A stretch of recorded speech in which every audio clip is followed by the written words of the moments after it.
अगर मैं आपसे पूछूं कि इस दुनिया की सबसे खूबसूरत जगह कौन सी है, तो आपके मन में जम्मू एंड कश्मीर, स्विट्जरलैंड या कोई और ब्यूटीफुल सी जगह आएगी। पर अगर मैं आपसे पूछूं कि इस दुनिया की सबसे रहस्यमयी जगह कौन सी है, तो जानते हो इसका आंसर क्या होगा? इसका उत्तर है इजिप्ट।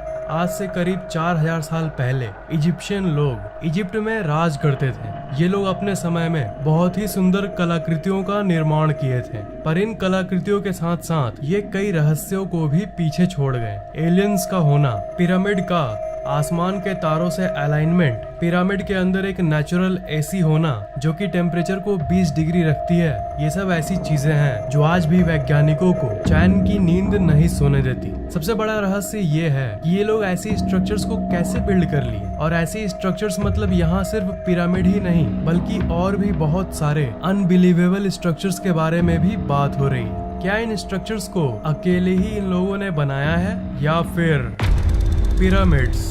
इजिप्ट के पिरामिड्स ये मास्टरपीस है और ये दुनिया की सबसे फेमस जगहों में से एक है। पिरामिड को बहुत सालों से स्टडी किया जा रहा है, हर टेक्नोलॉजी से इसे समझने की कोशिश की जा रही है, पर आज तक इसकी मिस्ट्री किसी ने सॉल्व नहीं कर पाया। इन्होंने एक एक पीस को एक साथ कैसे लाया और इन्होंने किस तरह का कंक्रीट का इस्तेमाल किया और ये इतने परफेक्टली अलाइंड कैसे हैं? बिना मशीन और टेक्नोलॉजी के ऐसे स्ट्रक्चर्स बनाना तो साइंटिफिकली इम्पॉसिबल है। सिर्फ एक पिरामिड के अंदर ही 23 लाख लाइमस्टोन के ब्लॉक्स का इस्तेमाल किया गया है। इन पत्थरों को एक जगह से दूसरे जगह मूव करना ही इतना मुश्किल है, तो इसे एकदम परफेक्ट पोजीशन पर लाना तो दूर की बात है, पर इन्होंने इन दोनों चीजों को किया। पिरामिड का एक एक ब्लॉक जो देख रहे हो, इनका वजन 2700 किलो से लेकर 70,000 किलो तक है। आजकल के जो मॉडर्न क्रेन्स होते हैं जो बड़े बड़े अपार्टमेंट्स को बनाने में काम आता है, वो यूजुअली 20,000 किलो से ज्यादा लिफ्ट नहीं कर पाते हैं। तो जब आज के समय में 20,000 किलो वजन उठाना इतना मुश्किल है, तो वो आज से 4000 साल पहले आखिर ये सब कैसे कर लिए? 4000 साल पहले वो 70,000 किलोज को कैसे ट्रांसपोर्ट किए होंगे बिना एडवांस्ड मशीनरी के? इसका एक जवाब है जो आप में से ज्यादातर लोगों को यकीन नहीं होगा, और वो है एलियंस। पिरामिड से जुड़ी एक थ्योरी है जिसे ओरायन कोरिलेशन थ्योरी कहते हैं। अगर आप रात के समय पिरामिड को देखोगे तो आपको दिखेगा कि वो एक्चुअली में आसमान के कॉन्स्टलेशन यानी तारों के एक नक्षत्र के साथ अलाइन करता है। आसमान के इस कॉन्स्टलेशन का नाम है ओरायन बेल्ट और इसके 3 मुख्य तारे हैं जिनका नाम है एलनाइटक, एलनाइलम और माइंड टेका। ये तीनों तारे पिरामिड से सिंक होते हैं। इसकी पोजीशन और अलाइनमेंट बिल्कुल इन तारों जैसी है। इस इम्पॉसिबल सी चीज को देखकर बहुत सारे थ्योरिस्ट्स ये मानते हैं कि पहले के समय में एलियंस धरती पर आए थे और अपने साथ एडवांस्ड टेक्नोलॉजी लाए थे, और इन्हीं की हेल्प से इस इम्पॉसिबल सी पिरामिड को इन्होंने बनाया, और ये एलियंस इन्हीं तारों से आए थे। पिरामिड को एलियंस ने बनाया या इंसान ने, ये बात तो कोई नहीं जानता, पर एक बात तो श्योर है कि पिरामिड्स और दूर तारों की दुनिया का आपस में कुछ न कुछ कनेक्शन जरूर है। कुछ थ्योरिस्ट्स ये कहते हैं, जो कि मैंने आपको अभी बताया, कि ये एलियंस उन्हीं 3 तारों में रहते थे और ये पिरामिड लोगों ने इनके साथ अपने कनेक्शन को दिखाने के लिए बनाया था। तभी रात के समय ऐसी परफेक्ट अलाइनमेंट होती है। टनल्स इन पिरामिड्स। पिरामिड्स हर एंगल से रहस्यों से भरी हुई है, पर इनके अंदर के टनल्स उनमें से सबसे बड़ा रहस्य है। पिरामिड में जगह जगह पर टनल्स बने हुए हैं, और पहले लोग कॉमन सेंस का यूज करके ये सोचते थे कि ये वेंटिलेशन के लिए बनाया गया होगा ताकि अंदर हवा घुस सके, पर इस बात को डिसमिस कर दिया गया, गलत साबित कर दिया गया जब एक रोबोट इसके अंदर भेजा गया। रोबोट्स ने कैमरा से ये देखा कि ये तो असल में बंद है, और हर टनल के अंत में एक बंद दरवाजा जैसा कुछ बना हुआ है। तो ये आखिर वेंटिलेशन के लिए कैसे बन सकता है? पिरामिड के अगर सारे चैम्बर्स की बात करें तो इसके अंदर टोटल 3 डिस्कवर्ड चैम्बर्स हैं। ये जो आप देख रहे हो ये है बेस चैम्बर, और ये है क्वींस चैम्बर, और सबसे ऊपर है किंग्स चैम्बर। अगर आप ऊपर वाले इस रास्ते से एंटर करोगे तब आप अंदर ही अंदर इन तीनों को एक्सप्लोर कर सकोगे, और अगर नीचे राइट वाले इस पार्ट से एंटर करोगे तब भी आप तीनों को एक्सेस कर पाओगे। पर फैक्ट ये है कि आज तक इन्हें कोई ठीक से एक्सप्लोर नहीं कर पाया। ध्यान दीजिएगा, मैंने कहा डिस्कवर्ड चैम्बर्स, मतलब इसके अंदर और कितने चेम्बर्स होंगे ये कोई भी नहीं जानता। और ये भी माना गया है कि ये टनल्स इसलिए बनाए गए थे क्योंकि उस समय के लोग ये मानते थे कि अगर किंग यानी राजा की बॉडी को अगर इस चैम्बर में रखा गया और ये शाफ्ट बनाया गया, तब उनकी आत्मा, उनकी सोल आसमान के इन तारों की तरफ जाएगा। इसे पिरामिड का स्टार शाफ्ट थ्योरी भी कहते हैं। जब इस क्वींस चैम्बर के अंदर रिमोट कंट्रोल कैमरा को भेजा गया, तब ये देखने मिला एक बंद स्टोन जिसके ऊपर मेटल पिन लगा हुआ था। इसे ऐसा बनाया गया था मानो ये लोग नहीं चाहते हो कि कोई इसके अंदर जाए। और इसके डिस्कवरी के बाद ऐसी बहुत सारी थ्योरीज सामने आई जो ये कहती है कि इसके अंदर और एक अनडिस्कवर्ड चेम्बर मौजूद है। पर एक नए एडवांस्ड टूल के जरिए इस बंद दरवाजे को ड्रिल करके इसके अंदर एक छोटा सा कैमरा को भेजा गया। तो उस कैमरे ने इस फोटो को खींचा और इसके अंदर जाने के पहले ही वो कैमरा एक रहस्यमयी तरीके से खराब हो गया और इसके आगे की एक्सप्लोरेशन अधूरी रह गई। और उसके बाद से वहाँ की गवर्नमेंट फिर कभी किसी को अलाउ नहीं की इस पिरामिड को एक्सप्लोर करने के लिए। पर पॉसिबिलिटी अभी भी है कि इसके अंदर और भी ऐसे कई टनल्स हैं जो अभी तक डिस्कवर नहीं किए गए। वो पिरामिड्स क्यों बनाए गए, कोई एक्सप्लेनेशन न होने के चलते आज तक तो यही माना गया है कि ये पिरामिड्स उस समय के राजा और रानियों के कब्र के पर्पस के लिए बनाया गया था। वो राजा रानियों का कब्र था। मम्मी के बारे में तो कभी न कभी आपने जरूर सुना होगा। तो जो लोग राजा रानी के कब्र वाली बात को मानते हैं, वो लोग ये कहते हैं कि उस समय के राजा रानियों के शरीर को ममीफिकेशन के प्रोसेस के जरिए बॉडी को मम्मी बनाकर उसे कब्र में रखा जाता था। मरे हुए बॉडी को लाइनेन नाम के एक फैब्रिक में बांधकर कब्र में रख दिया जाता था। पर अजीब बात यह है कि अगर आप पूछो कि आज तक कितने बॉडीज, कितने मम्मी पिरामिड में मिले हैं, तो इसका आंसर है 0। जी हाँ, आज तक एक भी मम्मी पिरामिड में नहीं मिला। पिरामिड को अभी तक पूरी तरह से एक्सप्लोर नहीं किया गया है, पर जितना एक्सप्लोर हो चुका है उसकी बात करें तो सारे टॉम्ब बिल्कुल खाली थे और उसके ऊपर कोई टेक्स्ट भी नहीं लिखा हुआ था, जो कि जनरली उस समय के बाकी जगह पर टॉम्ब्स पर लिखा जाता था। क्वींस चैम्बर में न क्वीन का मम्मी पाया गया और किंग्स चैम्बर में न किंग का मम्मी पाया गया।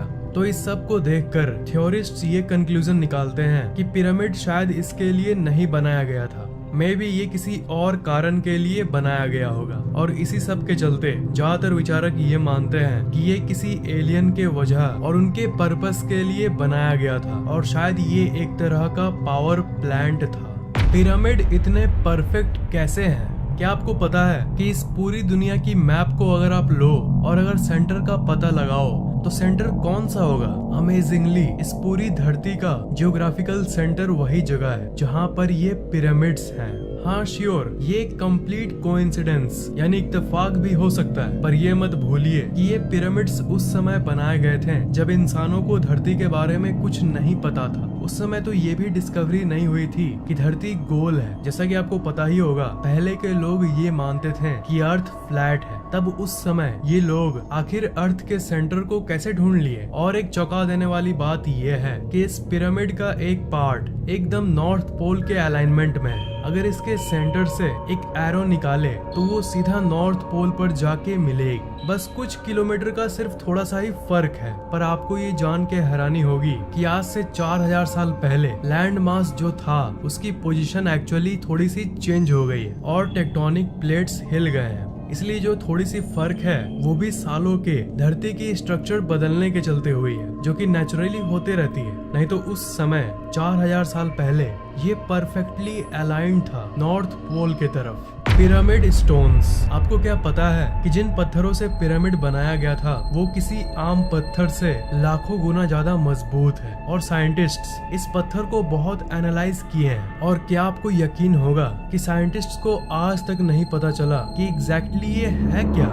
ये लाइमस्टोन की तरह है पर लाइमस्टोन है नहीं। साइंटिस्ट्स ऐसे पत्थर धरती पर और कहीं भी नहीं पाए। पिरामिड कंस्ट्रक्शन टेक्नोलॉजी, पिरामिड की कंस्ट्रक्शन की और सबसे अजीब बात ये है कि इन्हें बनाते समय ball and socket construction type का इस्तेमाल किया गया था, बॉल एंड सॉकेट एक ऐसा मेथड है जो कि हीट एक्सपेंशन झेल सकता है, यानी गर्मी के चलते जब पत्थर थोड़ा बड़ा हो जाता है उसे भी ये झेल लेता है। और ये ball and socket construction type actually में अर्थक्वेक यानी भूकंप को भी झेल सकता है। सोचिए, शॉक प्रूफ टेक्नोलॉजी, वो भी 4000 साल पहले। Natural air conditioner inside pyramid. Egyptian desert जो है, जो कि पिरामिड के करीब है, वो बहुत ही ज्यादा गर्म इलाका है और गर्म हवाएं वहाँ चलती रहती है। पर इन सब के बावजूद भी उस समय पिरामिड को ऐसे बनाया गया था, एक ऐसे रहस्यमय तरीके से बनाया गया था कि चाहे बाहर की टेम्परेचर कितनी भी हो, पिरामिड के अंदर की टेम्परेचर कॉन्स्टेंटली 20 डिग्री सेल्सियस रहती है, जो कि धरती की सबसे comfortable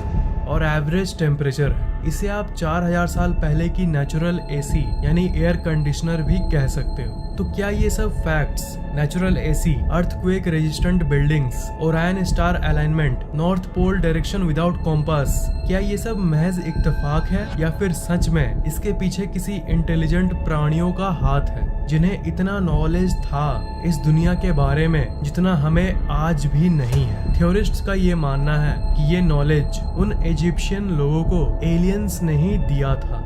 alien drawings in Egypt. Egypt में जितने भी घूमने वाली जगहें हैं, उन सब में आपको ऐसे ऐसे ड्राइंग्स मिलेंगे। इस ड्राइंग के अंदर आपको कुछ दिख रहा है? जी हाँ, ऐसा लग रहा है कि ये कोई एरोप्लेन का ड्राइंग है। और कई जगहों पर तो लिटरली ऐसे ऐसे कार्विंग्स बने हुए हैं जिसमें आपको ऐसे क्रीचर्स देखने को मिलते हैं जिनकी बड़ी आंखें हैं, बड़े सर हैं और हाइट छोटी है, बिल्कुल एक मॉडर्न एलियन डिपिक्शन की तरह। इस कार्विंग को देखो, इसे देखकर आपको किसी की याद आती है? ये एक्चुअली एक मॉडर्न एलियन स्पेसशिप की डिपिक्शन है। इसलिए कुछ लोग ये भी मानते हैं कि इन पिरामिड्स को सोलली अकेले ही एलियंस ने ही बनाया था और इसमें इंसान का कोई हाथ नहीं था। ये थ्योरी कितनी सच है इसका अंदाजा तो एक्यूरेटली कोई नहीं लगा सकता।